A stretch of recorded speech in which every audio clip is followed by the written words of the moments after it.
So I might get a bit of hate for posting this video. I think that's what it's called when people sort of start hurling abuse at you online.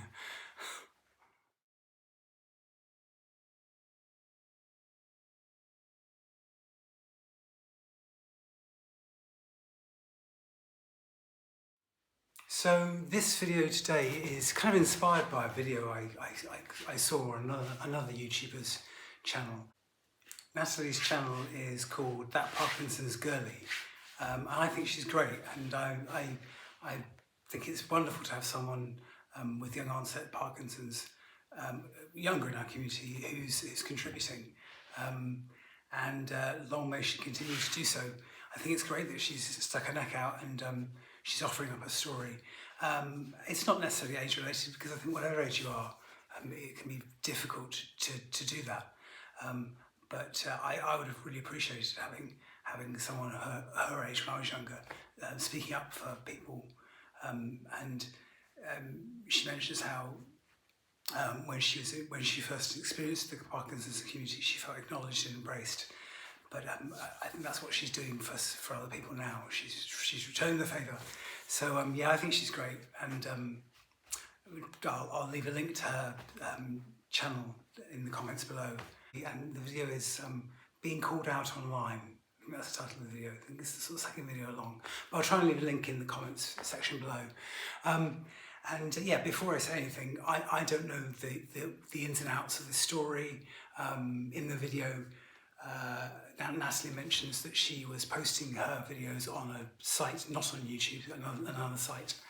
And someone commented that if she was going to post her videos, she should be more active in that community, I think.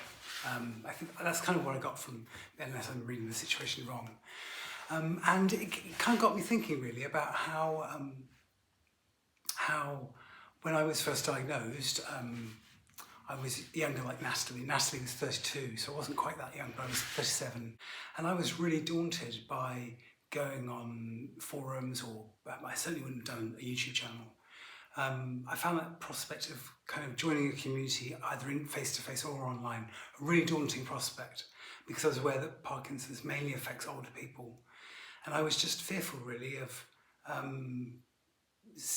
talking to and seeing people with Parkinson's, seeing their symptoms, talking to them, hearing their stories, because naturally as human beings we tend to do this thing that's not terribly good for us, but we tend to compare ourselves to other people, and that's no different with Parkinson's. And of course, my doctors and nurses were saying Parkinson's is generally slow progressing for most people.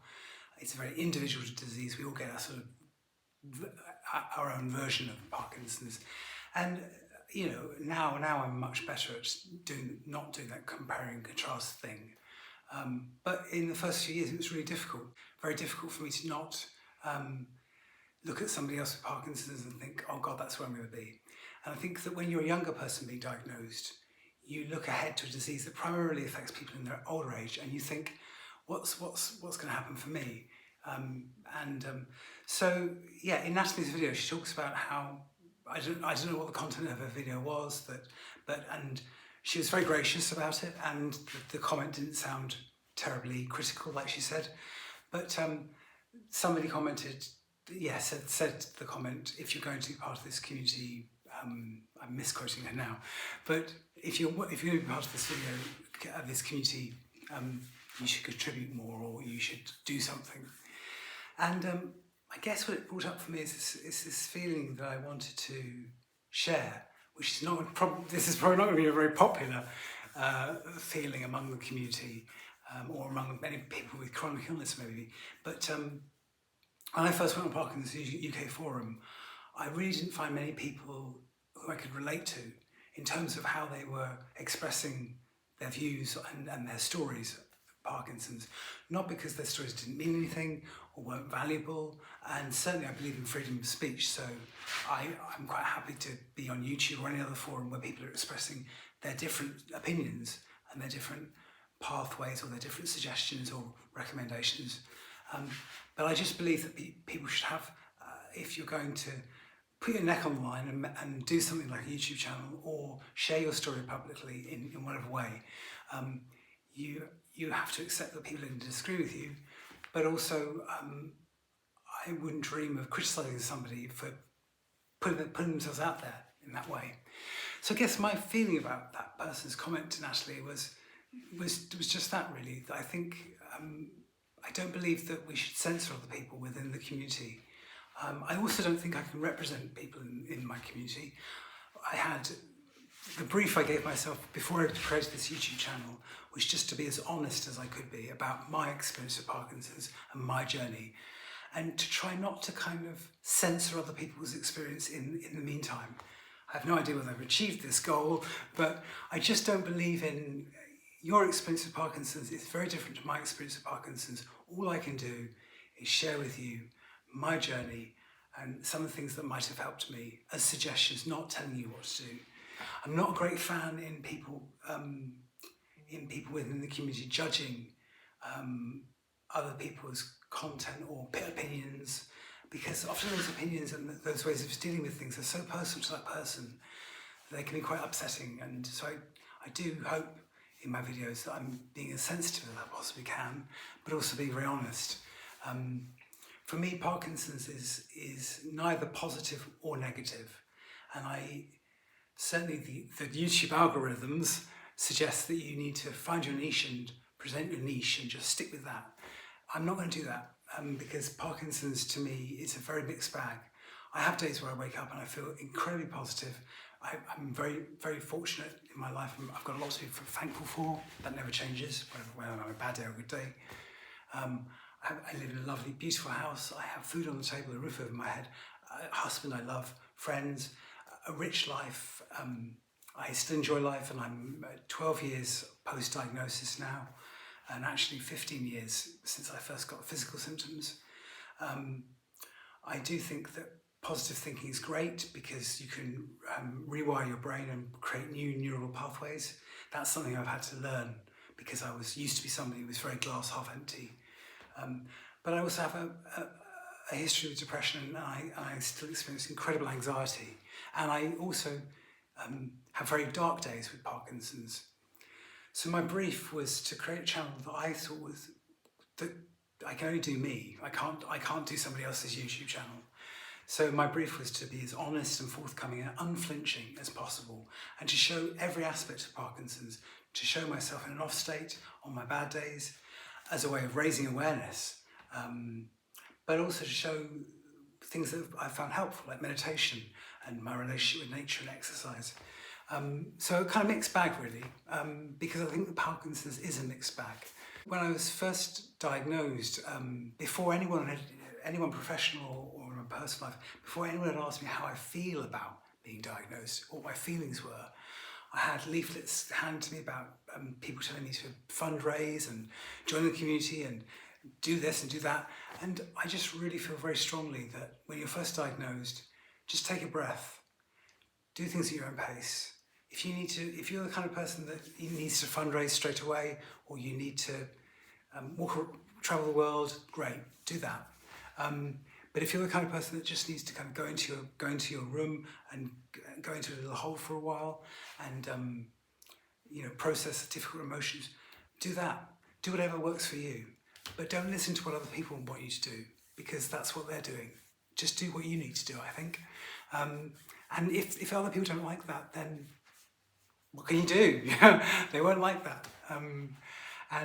So yes, my brief for this channel was to show the kind of ugly side of Parkinson's and the positive side, because I think that's the most honest thing I can do. But I don't personally feel I can represent an entire community. I just feel that all I can represent is me. And I think we're all very diverse within that community. And I feel that labelling people who are having a hard time or are depressed or have anxiety, giving them a kind of negative label or telling them that they're filled with doom is not the right way of going about things. And equally, telling people that they must always remain positive can become quite toxic and can become quite. I've just not found it helpful. I think my personal opinion is, I just wake up every day and I just deal with Parkinson on a day-by-day basis, and I don't make judgments about whether I'm negative or positive. That's just a waste of time, I think. And yeah, just to be even more unpopular, I also, when my mum was diagnosed with cancer, I heard a lot of people around her saying, "Oh, you're so brave, you're so inspiring, and you're fighting, you're a good fighter." And that terminology is used very much in the Parkinson's community, in the chronic illness community.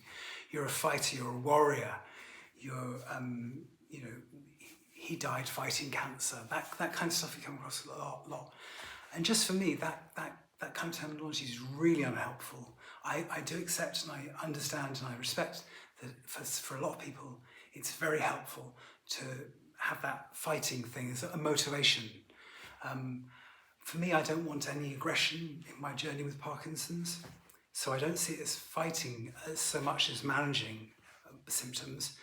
And I approach exercise with not with a kind of aggression, but with listening to my body and what it needs, and remaining fit and motivating myself. It's very difficult sometimes with apathy and anxiety or depression. But it just bothers me that people with chronic illness or with Parkinson's, their experience is reduced down. It's quite reductive to just reduce it all down to fighting every day. And I think if you've lived with the condition for a while, you come to understand, maybe, or I have come to understand, that there are days when you can't fight. You just have to, what I would say is let go, and it's a dirty word maybe in chronic illness circles, but accept and let go and go with a bit.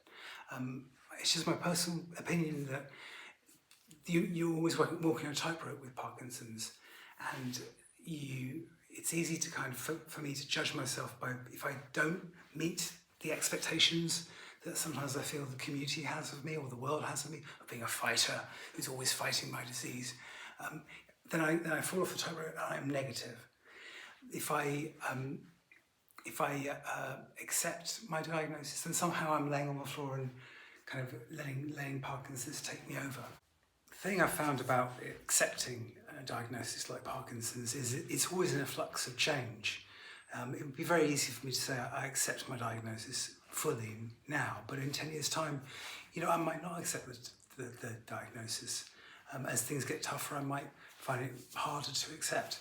But I hope that I continue to move along that pathway of acceptance. To me, the pathway of fighting is not. I don't think it's going to be as helpful to me. Acceptance has a bad rap in I think in these circles. It's seen as giving up, but actually accepting your diagnosis day by day and accepting the limitations the disease puts on you is some of the hardest work you can actually do. And it doesn't. The fighting thing can, for some folks, for me certainly, can be about sort of ignoring what's actually really happening, the reality of what's happening to the disease, good and bad, and just fighting and just putting all up.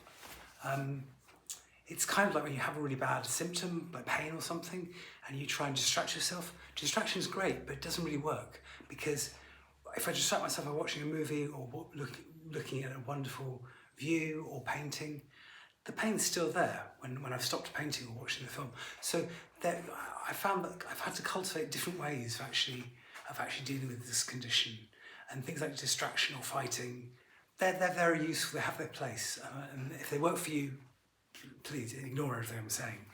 But I've found that cultivating other ways of dealing with my disease and other language that I use about my condition have also been helpful.